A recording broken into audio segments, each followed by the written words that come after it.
There are days when the world feels wrong before anything even happens, like the air itself is holding its breath. That was the kind of day it was when Mark Steinbeck pulled into the parking lot of the Tumbleweed Inn, the same place where he once asked Karen to marry him. Back then, the neon sign looked romantic, like a warm beacon. Tonight, it flickered like a dying heartbeat. He didn't turn off the engine right away. His fingers rested loosely on the steering wheel.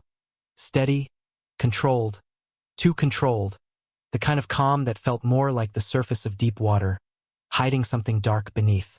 His father once told him, "A man who learns to stay silent in the storm will always control the direction of the wind." That sentence kept echoing in his mind. He could see Karen through the dusty bar windows, no hesitation in her posture, no guilt in her eyes. She sat with her back straight, one leg crossed confidently over the other, as if tonight were nothing more than a casual conversation. Beside her sat a stranger in a polished suit, looking comfortable, like he'd already made himself at home in Mark's life without asking. Mark cut the engine. The click was quiet, but it sounded final, like a door closing on the life he used to know. He stepped out, his shoes crunching against the gravel. There was no anger in his steps. Anger would have meant she still had power. Instead, he walked like a man heading toward a business negotiation, detached, measuring, already past the point of heartbreak. Somewhere between the bar door and the first stool, something inside him shifted. Not a breaking, but a hardening. Karen glanced over her shoulder at him and, for a split second, the world froze. 11 years of marriage stared back at him from eyes he no longer recognized. No flicker of shame. No apology hidden between her lashes. Just acknowledgement, like she'd been waiting for this moment and had already rehearsed her lines. "Mark." She said his name not warmly, not coldly. Just Mark, as if the word husband no longer belonged to him. The man beside her turned and extended his hand like this was a polite introduction at a dinner party. "Jason." His voice was firm, practiced, like a man used to taking what he wanted without asking twice. Mark didn't take his hand. He tracked everything, the placement of their drinks, how close their bodies leaned, the way their fingers brushed, almost deliberately. Details, evidence, positions, weaknesses. His military-trained brother-in-law once told him, "In war, emotion is the first casualty if you plan to win." This felt very much like war. Karen's voice broke the silence, almost rehearsed. "I thought it would be better if everyone just spoke honestly." Honesty, that word tasted bitter. Jason rested an arm casually on the back of Karen's chair like he had claim over territory that wasn't his. "We figured pretending wasn't helping anyone," he added, voice dripping with the confidence of someone who'd never seen consequences. Mark didn't sit, didn't argue, didn't take the bait. His silence made Jason shift slightly, unsure now. Karen's fingers tightened around her glass just a moment too long. Silence was working. Mark finally spoke, calm, low, distant. "You wanted me here. I'm here. Go on." It wasn't permission. It was a trap, and they walked right into it. Karen straightened, swallowing like she was about to deliver an important announcement instead of detonating years of trust. "Mark, I don't want to hurt you. I love our life. I love our kids. But I can't deny what I feel anymore." She reached for Jason's hand. Something inside Mark went very, very quiet. Not shattered. Not bleeding. Just done. The bartender glanced at Mark when he stepped up to the counter, but Mark didn't meet his eyes. He ordered a whiskey without looking at the menu, his tone steady and indifferent, like a man discussing weather, not witnessing the collapse of his marriage. The glass hit the counter with a soft clink, amber liquid catching the low bar light like fire trapped in glass. Behind him, Karen's voice carried faintly. She was still talking, explaining herself to Jason more than to Mark, like she needed to justify her choices to her new audience rather than the man she once vowed her life to. "I just want peace," she whispered, not realizing peace was the one thing she had destroyed forever. Mark took a slow sip. He didn't turn around. Peace wasn't what she wanted. She wanted permission. A simple, quiet agreement to let her betray him without consequence. To share her life between two men and still be called respectable. To sin publicly and yet be forgiven privately. She wanted him to step aside politely so she could keep both stability and excitement. A husband for the home and a lover for the thrill. Mark's father once said, "The most dangerous enemy is the one who expects mercy while holding a knife behind their back." Tonight, those words returned with chilling clarity. He didn't argue. He assessed. Every word they said became a record in his mind. Every careless gesture, a signature on their own undoing. Behind him, Jason leaned back, too casual. "We're all adults. There's no need for drama," he said with that polished arrogance of a man who believed consequences were only for other people. That line settled something inside Mark. No need for drama. Drama was emotional, loud, chaotic. No, what was coming wouldn't be drama. It would be calculated ruin. He placed a crisp bill beside the untouched whiskey. He hadn't come here to drink. He had come to witness the moment his old life died so that he could bury it properly, with documentation and precision. As he walked past their table, Karen stood slightly, uncertainty flickering in her eyes. "Mark, please try to understand." He paused, looked at her. Not with rage, not with heartbreak, with absence. "You'll get your peace," he said quietly. She looked almost relieved, until she saw what was behind his eyes. Not forgiveness. A verdict. The evening air outside was cold, biting at his skin as he stepped into the parking lot. He inhaled, deep and steady. He didn't feel broken. Not yet. He felt awake. Streetlights lined the quiet road like sentinels, stretching shadows across the pavement. The world looked different now, sharper, more defined.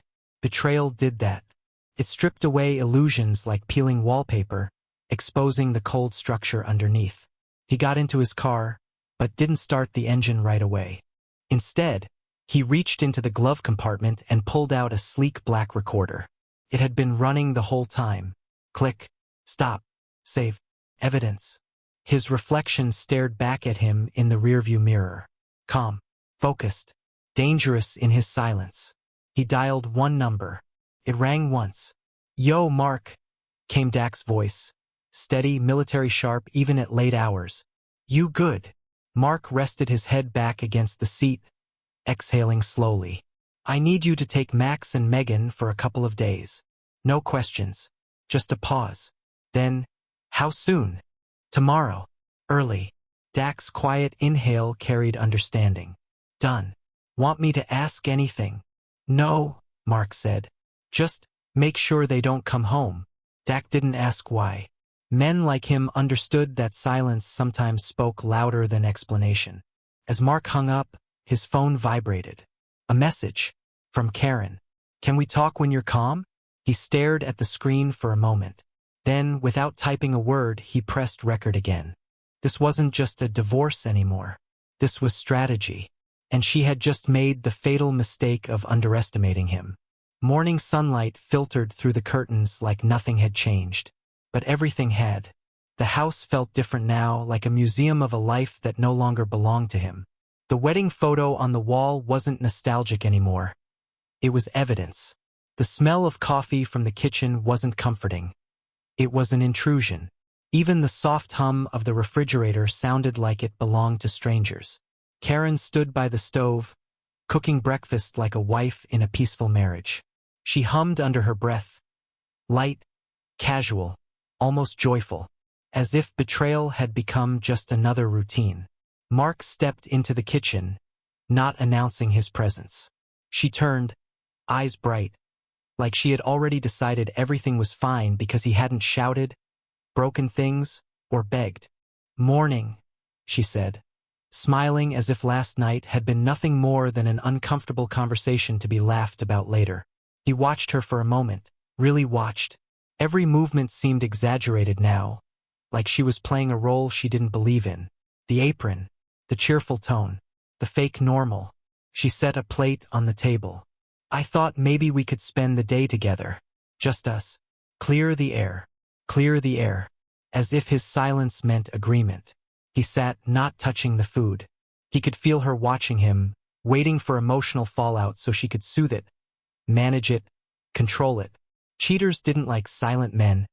They preferred dramatic ones. Drama could be manipulated. Tears could be redirected. Rage could be calmed. But silence? Silence made them nervous. "You're being quiet," she said gently, pouring him coffee like peace offerings. "I know it's a lot, but we can figure this out. Jason and we talked about boundaries. You'll still be my husband, my life partner. What we have doesn't have to end." Something inside him shifted sharply. It wasn't heartbreak. That part of him had already died. This was something else. Detachment. He took a slow sip of coffee, his face unreadable. She softened, mistaking composure for acceptance. She reached out, brushing her fingers across his hand like she still had the right. "I know you're hurt, but in time you'll see this can work. We don't have to destroy everything." There it was, the ultimatum disguised as kindness. Stay, and let her love another man. Accept, and be rewarded with moments of being chosen when she got tired of her lover. She didn't want a husband. She wanted an audience. Mark stood up slowly, pushing the chair back with deliberate calm. Karen blinked, thrown off. "Where are you going?" she asked, a hint of something sharp creeping into her tone. Control slipping. He picked up his jacket and keys, sliding them on with unhurried precision. "To clear the air," he said softly. She exhaled in relief. "Good. That's good. We'll talk when you're calm." He paused at the doorway and turned just enough that she could see his profile, but not his eyes. "I am calm," he said, and that frightened her more than if he had screamed. The next scene unfolded with quiet orchestration. He drove not to work, but to Henry Morgan's office, a man whose reputation in the courthouse circles lived somewhere between feared and legendary. Henry looked up from a mountain of case files as Mark entered. The old attorney had eyes that missed nothing. "Whatever brought you here," Henry said. "You've already decided. I can see it." Mark placed the recorder on the desk. Then the photos. Then the witness names. Each piece laid down not with anger, but precision. "I don't want to fight," Mark said calmly. "I want a clean execution." Henry's lips curved into a slow, impressed smile as he pressed play on the recorder.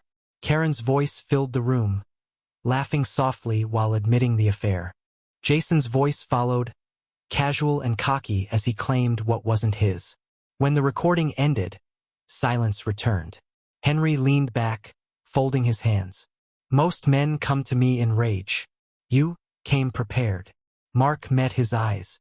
"I buried the husband this morning." That was the moment everything changed. He wasn't reacting anymore. He was building something. Not a confrontation. Not an argument. A reckoning. There are moments in life when time doesn't feel real, when everything moves in slow, calculated beats. That's how it felt as Mark stepped out of Henry's office. Papers signed. Plans drafted. The war officially set in motion. The world outside felt too normal. People walked by with coffee cups. Traffic lights blinked. Birds sat quietly on street lamps, as if they weren't standing on the edge of someone's downfall. Henry's voice echoed in his head. Speed wins. Shock wins harder. He wasn't just going to end it. He was going to make sure they felt it. On his way home, Mark stopped the car near the house but didn't pull into the driveway. Karen's car was already there. She was home early, waiting, rehearsing, maybe. From the distance, he watched her through the kitchen window. She paced, checked her phone, wrote something, deleted it, wrote again. Nervous. The first fracture in her confidence. Good. Mark didn't go inside. Instead, he reached for his phone and dialed a number Henry had given him earlier. A licensed process server known for doing his job loudly, precisely, and in full view of any audience. "Name?" the man asked. "Karen Steinbeck." "Jason Hale." A pause. Then a calm, professional voice replied, "They won't forget it happened." Meanwhile, inside the house, Karen stood by the kitchen sink, staring at her reflection in the window.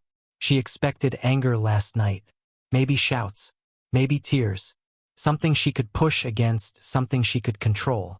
But Mark's quiet was a void. And in that void, her certainty began to unravel. Her phone buzzed. Jason saw him at the bar. He didn't even react. He's not gonna do anything. Trust me. A shiver crawled up Karen's spine. She typed back slowly. He was too calm. 3 dots. Then Jason sent a laughing emoji. As if this were a joke. As if consequences didn't exist. Karen whispered, almost to herself, "Why aren't you angry, Mark?" Across town, Mark made another stop. He pulled into a quiet suburban driveway. Dak and Sue, standing outside with camping gear and 2 excited children, turned when they saw him. "Ready?" Dak asked. Max and Megan ran toward their father, their faces bright and unaware of the storm brewing. Mark knelt down, smoothing Max's hair back. "Listen to me," he said gently. "You're going to have a fun weekend, okay? And no matter what happens, I need you both to remember. None of this is your fault." Megan blinked, confused but nodding. Kids had a way of sensing when adults spoke from pain. Sue hugged them both, whispering something soft before loading them into the car. She looked back at Mark with a question in her eyes. He didn't answer it. He couldn't. As the car pulled away, taking his children safely out of what was coming, Mark finally allowed himself to exhale. Now he could begin. Back at the house, Karen heard the front door open. She rushed forward, forcing a soft smile on her face, rehearsing softness like a performance. "There you are," she said, overly casual. "I made dinner. We can talk tonight. Really talk. I don't want this weird distance between us." Mark's eyes swept the room once. Calm. Controlled. "Where are the kids?" Karen asked, realizing the house was too quiet. "With Sue and Dak." Her brows knit. "Why?" "So they don't see what happens next." The words hung in the air like a blade. Something flickered in Karen's eyes, a tremor beneath her practiced confidence. "Mark, I don't understand." "You don't have to," he said simply. "You just have to watch." That night, long after she went upstairs, restless, pacing, Mark sat alone at the kitchen table, pen in hand, signing the final document Henry had sent over. Outside, wind brushed against the glass. The house felt like a held breath. He could end it cleanly, or he could crush them. He thought of Jason, smug, comfortable, thinking life would go on unchanged. He thought of Karen, still believing she could hold onto both men and walk away untouched. The pen touched paper, and with one stroke, Mark chose destruction. The office was busier than usual. Phones rang, keyboards clicked, people rushed past with folders tucked under their arms, completely unaware that today would be remembered. Karen sat at her desk in a flower-patterned blouse, makeup done carefully. Her smile was pleasant, controlled, professional. Only she knew her heartbeat was not matching her calm exterior. Her eyes flicked to the door every few seconds. She kept expecting Mark to text, to ask her to talk again, to try and fix things, because that's what husbands do, right? Across town, Jason stood at his desk, laughing with a coworker like he didn't have a care in the world. His suit jacket lay on the back of his chair, his sleeves rolled up in casual confidence. Life had never taught him to fear quiet men. It was 11:43 a.m. when the first process server entered Jason's office. He didn't arrive quietly. He stepped in like a man entering a courtroom. Loud, bold, prey already targeted. "Jason Hale," he called out, voice cutting through conversation like a blade. Jason turned, eyebrows raised. "Yeah." A yellow envelope hit his chest with a sharp thwack. "You're served," the man announced, voice carrying through the entire floor with deliberate clarity. For a moment, Jason's grin held. Then he read the stamp on the document. Marital fraud. Infidelity filings. Evidence attached. His hand slackened. The envelope slipped to the floor. Conversations around him stopped mid-sentence. Some gasped. Some pretended not to stare, but everyone heard. Jason opened his mouth to speak. But before he could, his phone lit up with a flood of notifications. Jason's wife, "I know everything. Do not come home." Then another, "The locks are already changed." Another, "You won't see the kids again." Jason's face drained of color. He swayed, hand gripping the desk to stay upright. Across town, Mark received a message from Henry. Target 1 delivered. Reaction. Collapse.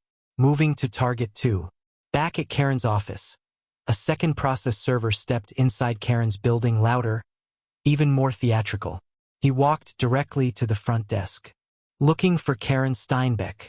Divorce action. Evidence serving. Heads turned instantly. Karen's boss lifted a hand instinctively, speaking softly into his assistant's ear. Within seconds, whispers rippled through the office like a spreading crack in glass. Karen stood slowly. Her smile didn't reach her eyes this time. The server approached and extended the envelope. "You're served, Mrs. Steinbeck." The title hit harder than the papers. Her fingers hesitated before taking it. Everyone was watching now. The office she had walked confidently into this morning suddenly felt alien. Someone in the back whispered, "That's her husband, right? The engineer." Her boss stepped forward, lowering his voice. "Karen, do you need to step outside?" Karen didn't respond, because Mark was already there. He stood in the hallway, leaning casually against the glass partition. Calm, composed, like a man standing at a funeral that had ended exactly how he predicted. She met his eyes. There was no anger in them, no heartbreak, just silence. A silence that said, "I warned you." Her breath caught. For the first time she looked afraid. "Mark," she started. But her voice broke, swallowed by the murmurs spreading like wildfire through the office. He didn't speak, didn't move, just watched. The process server, sensing the moment, turned and raised his voice just enough for the room to hear. "Divorce proceedings initiated due to documented infidelity.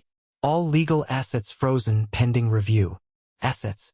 Her mind snapped to the house, the cars, her accounts, the children. She looked at Mark in disbelief. Her peace had cost her everything. The papers trembled in her hands. "You can't do this," she whispered. Mark finally spoke. His voice wasn't loud, but it carried like thunder in her ears. "You wanted honesty. This is what it looks like without mercy." And in that moment, the day she thought she was claiming freedom became the day she lost her name, her home, and the family she thought she could control. Karen sat alone in the small apartment she'd found on short notice. A place with pale gray walls and a hollow silence that echoed every breath she took. The woman who once woke up in a home filled with laughter, with the smell of coffee and children running through hallways, now sat in a room that held nothing but a mattress, a box of clothes, and a stack of legal documents that spelled the death of her old life. She stared at the manila folder on the table, the photos of Jason with another woman. The woman she never knew existed. Her hands shook as she traced the timestamp. That was the night she thought they were building a future. That was the night he was already leaving her behind. The cruelest part wasn't betrayal. She could live with betrayal, it was familiar now. The cruelest part was realizing she was never special to him. She had burned her marriage, her children's stability, and her reputation for a man who listed women like appointments. She pressed her forehead against the cold surface of the table. Her breath came out in broken, quiet sobs. The silence didn't comfort her. It accused her. Across town, Mark stood on the back porch of the house, his house, watching the sun descend over the yard where his children once played. The air smelled like cut grass and distant smoke. He held 2 mugs of cocoa, the way he used to when the kids would sit here and tell him about their day. The house was quiet, but it wasn't an empty quiet. It was a chosen quiet. Dak stepped outside a moment later, kids already asleep upstairs. "You holding up?" he asked, voice steady. Not pitying, just present. Mark took a slow breath. "Some things die loud," he said quietly, eyes still on the horizon. "Some things die quietly." Dak studied him. "And which one was this?" Mark looked down at the mug in his hand, the steam fading into the cool air. "This one was already dead. I just signed the paperwork." Later that week, Karen arrived for her first visitation with the kids. She stood at the doorstep trying to smile.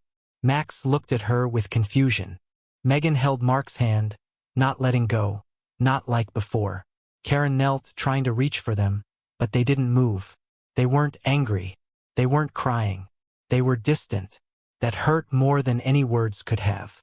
Mark didn't say anything. He didn't stand between them. He didn't have to. The children had already drawn their line. Karen swallowed, something inside her sinking slowly, painfully.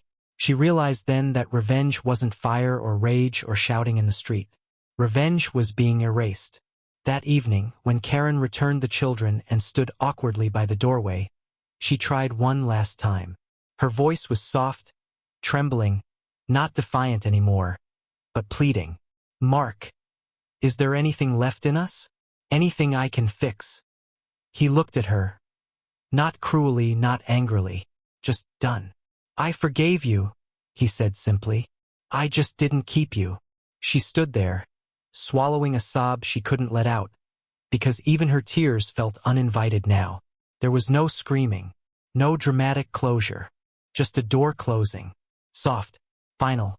That night, Mark stepped outside beneath the stars. The world felt quiet, but not empty. The trees moved gently in the wind, like the world was finally exhaling with him. He didn't feel triumphant. He didn't feel broken. He felt released. He whispered something to the night, a promise not to her, but to himself. Peace isn't given, it's reclaimed. And for the first time in a long time, he meant it.